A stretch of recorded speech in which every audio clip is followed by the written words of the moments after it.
Drawer type nest box. Maganda ba ito? So yun po yung ating pag-uusapan sa video nito.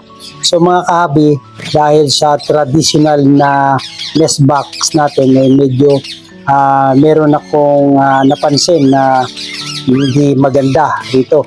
So sa paglilinis at sa pag-check ng ating mga progenies at lalong-lalo na rin sa pagpalit ng beddings at saka pag-sanitize itong nest box na traditional. So naisip ko na gumawa or magpagawa ng drawer type na nest box para sa komportable na paglilinis, pag-sanitize. So yun po. So mga kahabi, may pupuntahan tayo at meron tayong titingnan doon kung meron silang available na tray. Kasi meron tayong pina-project sa ating nest box na magiging drawer type. So maghanap ako ng pang-ido-drawer natin doon sa ating project na nest box. So tara, samahan natin. Kasi meron akong nakita, previous ay ang sukat ay 10 inches by 10 inches lang. So maliit daw ito para sa ating nest box, para sa Indian ring neck. So maghahanap tayo ng mga kahit 12 inches by 12 inches na magiging drawer natin para sa ating project na nest box. So let's go, let's go! Mapagpalang araw mga kahabi, kung bagong viewers po kayo sa channel na ito, ang talakayan po natin dito ay regarding po sa buhay mag-ibon at buhay OFW. So yung pina-project natin ngayon ay yung drawer type na nest box. So maghanap tayo ng kahit aluminum or stainless na box para igawin nating drawer. So sa ngayon ay buhay OFW muna tayo at nais kong i-share sa inyo ang lugar dito sa Bansang Bahrain mga kahabi. So ito yung ilang bahagi dito sa Bansang Bahrain. So dito tayo ngayon nakadestino. So nais kong i-share sa inyo, maipakita yung ganda ng Bansang Bahrain. So hindi man ito world class na bansa, ngunit nais kong man lang makapagbahagi sa inyo. So sasakay tayo ng public utility na bus. So itong red bus po, ito yung Bahrain bus. So ito po yung public utility vehicle or public utility bus dito sa Bahrain. So meron tayong pupuntahan na isang mall na maraming mga paninda na pwede nating mapagpilian. So ito po ang lugar dito mga kahabi ay ito yung Gudaibiya area. Baka meron kayong mga kakilala na nandito sa Bahrain or kayo mismo mga kahabi ay gagawin na rito or dati rin po kayong mga OFW na destino rin dito sa Bansang Bahrain. So ito naman yung sentro ng Bahrain. Ito yung tinatawag na Manama. So nasa sentro na po tayo at pupunta tayo doon sa terminal ng bus. So lahat po ng bus sa destinasyon ay doon po pupunta sa terminal. Ito ay isang landmark sa Bahrain. Itong tower na to, kung mapapansin nyo, minsan nakikita natin ito sa mga poster o sa mga picture ng Bahrain. So yan po ay isang landmark ng Bahrain. So hindi naman kalakihan itong Bansang Bahrain at maganda ang bansa na to dahil i-open country din po ito mga kahabi. So ngayon, nung nasa city na tayo ay pupunta na tayo sa terminal kasi magta-transfer ulit tayo ng bus route. Kasi yung mga bus dito mga kahabi ay may kanya-kanya mga rota lang. So parang sa atin yung carousel, tapos sa PITX yung terminal. So parang ganun kung iahambing natin sa dito sa Bansang Bahrain. So lahat ng mga destination ng bus ay dito pupunta lahat sa terminal. Ito yung main terminal. tapos lilipat tayo uli sa pupuntahan nating destinasyon. So ito yung mga destinasyon, tapos kung anong bus number. So yun po yung ating titingnan para hindi po tayo maligaw sa ating biyahe. So pupunta tayo sa pupuntahan natin yung Ansal Gallery. So ang rota naman yan ay Tubli area. So merong yung mga bus number yan mga kaabi. So hahanapin natin yung bus number at doon tayo sasakay. So yun po ang sistema para hindi po nagkakagulo yung mga pasahero dito sa bansang Bahrain. So ito yung mapa ng Bahrain mga kaabi. Lahat po yan ay may mga destinasyon ng bus sa mga public utility. So nung dumating na po yung driver ay binuksan na yung pinto at ibig sabihin ay ready ng sumakay ang mga pasahero. So ang gamit natin dito ay yung card na lang. So yung card, pag wala ng laman ay papaludan na lang natin. So itatap na lang natin ito. So cashless na po yung pamasahe rito. So yun po mga kahabi. So nais ko lamang pong i-share. So ang topic talaga natin dito kahabi ay yung regarding po sa drawer box. So nakita ko sa mga previous videos ng mga ating kahabi ay nagkaroon ako ng idea na maganda pala yung drawer box na nest box para sa paglilinis. Dahil doon po sa experience ko, doon sa traditional na nest box ay nahihirapan akong linisan. Lalo na pag medyo may malalim-lalim yung dudukutin natin mga tawag nito, yung mga poop, yung mga beddings ay hindi natin nasisimot. Tapos kung gusto natin i-sanitize, hindi natin masanitize dahil meron pang mga inakay. So yun po yung nagiging palaisipan sa akin. So napaisip ako na maganda yung drawer type dahil pwede natin palitan ng drawer lang. So kukunin natin yung lumang drawer, yung bagong drawer, lagyan natin ng beddings, lagyan natin ng kusot o yung nesting material at yun ang ibabalik natin. So yung napagpalitan natin, pwede na natin hugasan. So nakarating na tayo mga kahabi, ito yung Ansal Gallery na isa sa pinakamalaking shopping mall dito sa Tubli, sa bansang Bahrain. So papasukin natin at doon tayo maghahanap sa mga stainless section. So maganda yung stainless section mga kahabi dahil sa una hindi kinakalawang at hindi kayang ngat-ngatin ng mga ibon. So titingin tayo kung mayroong mga available na sizes na hinahanap natin.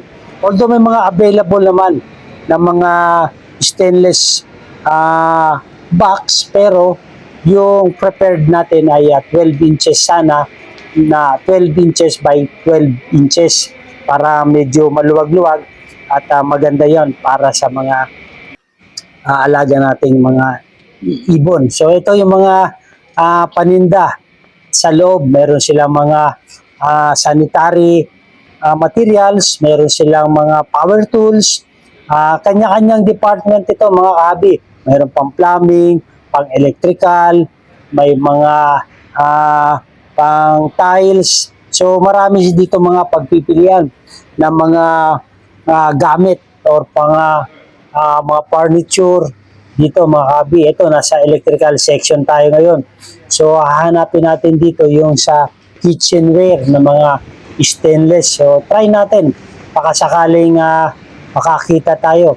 So at the same time ay naibabahagi ko rin sa inyo yung mga lugar dito sa bansang Bahrain. Sharing muna tayo. Ito naman yung mga furniture at mga accessories dito. So mga dining table, mga different sizes ng table. So may ito mga ano ba tawag dito sa mga to? Ito mga unan. So yun. Para makita nyo rin at maibahagi ko sa inyo mga kahabi. So maghahanap tayo rito ng mga stainless section. So ito na, nasa kitchenware na tayo. Hahanapin natin dito yung stainless. So hindi ko pa kasi alam kung saan tayo pwede magpagawa. Ito mga kinakita ko mga kahabi, mga stainless pero puro pabilog. maganda sana kung square. So, tingin-tingin lang muna tayo para hindi naman tayo nagmamadali. Ang ano lang natin ay meron tayong proposed project, ika nga. So, proposed next project natin ay yung drawer type na nest box para sa mga future natin. So ito mga kahabi, may nakita akong tray, aluminum tray. So ito yata yung ginagamit pang bake, pero medyo maliit ito eh. Ganito sana. Ito maganda tong pang drawer eh. 'Di ba mga kahabi? Pero medyo maliit ang sukat, or ayan parang 8 inches lang ito eh, kasi yung isang dipa 8 inches. So maganda sana yung medyo malaki-laki ito. Pero yung taas, goods na yan. Pwede na yan para madaling alisin. Ito, meron pa tayong nakita na colored naman. Medyo may design. Pero pares lang din sila ng size. So maganda sana kung merong malaki-laki. Oh. Maganda pa, may kulay. At saka medyo pricey din ito, 2BD. 2BD, yung sa 150 ang palitan ay 300. So ito maganda rin, no? Kaso pahabaan naman ito mga kahabi. Maganda sana yung haba eh, pero yung kabilang side medyo maliit. Ito ang maganda. Ito napili ko, ito yung nasa ilalim. Ayan, no? Kaso, bundle naman siya mga kahabi. Walang per piece. Maganda sana kung merong per piece, oh. Ito nasa ilalim. Ito magandang pang drawer na to eh. Pero yung dalawa, hindi ko magagamit. So maganda sana kung itong isa lang, kung merong ganitong size. So 2BD ang isa, itong tatlo, 300 na yan.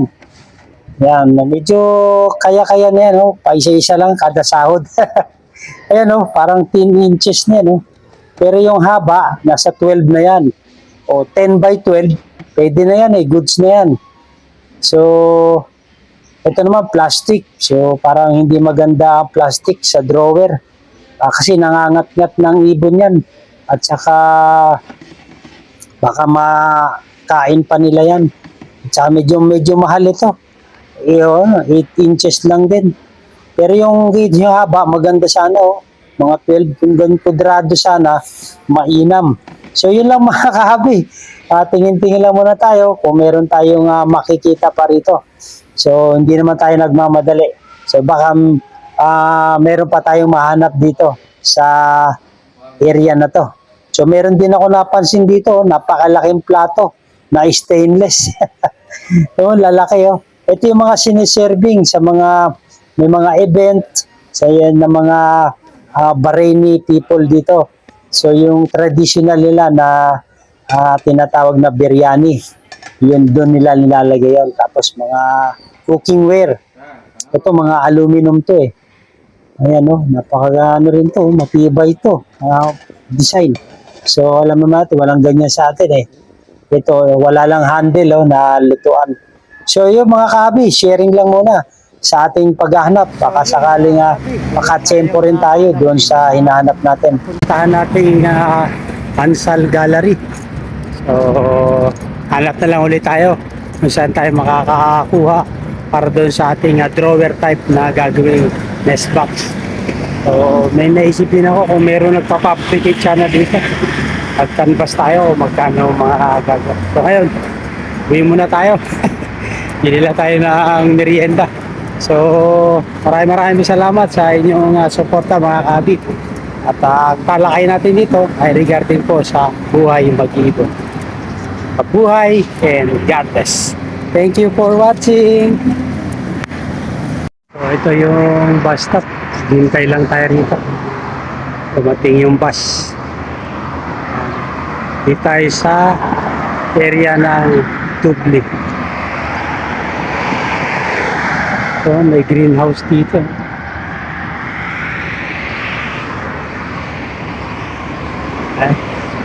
Bus stop. Parang bus stop. So wala tayong nabili doon sa Ansar Gallery. So punta na lang muna tayo habang pauwi. Ay daan tayo sa Ukay-Ukay. So meron din dito ang Ukay-Ukay sa bansang Bahrain. Yung mga second hand na mga items. So baka dito makabingwi tayo ng magagamit natin sa ating proposed project. So, tingin-tingin lang din muna tayo. So, meron dito mga second hand ng mga damit, sapatos. So, ukay-ukay talaga ang dating. So, maghahanap ka talaga kung ano yung makukursunadaan mo o magugustuhan mo dito.